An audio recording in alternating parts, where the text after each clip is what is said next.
महानुभाव पंथाचे संस्थापक, सर्वज्ञ श्री चक्रधर स्वामींचे तत्वज्ञान आचरणात आणणे अतिशय कठीण असल्याचे मत नाशिक येथील महंत श्री ऋषिकेश बाबा परांडेकर यांनी व्यक्त केले.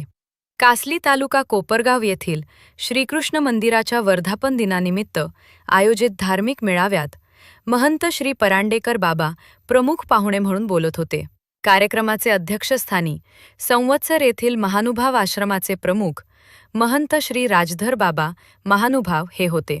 शनिवार दिनांक 13 जून रोजी श्रीकृष्ण मंदिर कासली तालुका कोपरगाव येथील पुजारी ईश्वरभक्त श्री गंगाधर बाबा महानुभाव, बाबासाहेब साळुंके व विकास साळुंके यांचे पुढाकाराने या धार्मिक सोहळ्याचे आयोजन करण्यात आले होते.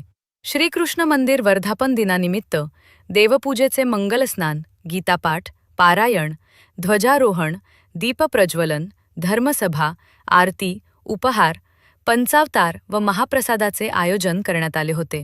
यावेळी आयोजित धर्मसभेसाठी महानुभाव आश्रम संवत्सर तसेच महंत श्री दत्तराज दादा महानुभाव, नंदलाल दादा हिंगोणी, श्री दगुजी लासूरकर खोपडी, श्री दत्तूभाऊ लासूरकर, लालचंद महानुभा, सोमनाथ पाटील जगधाने, बाबासाहेब मलिक, चंद्रभान सुंबे, विष्णू सुंबे, भगवान सुंबे व पंचक्रोशीतील संत मंडळी, पंथीय अनुयायी उपस्थित होते.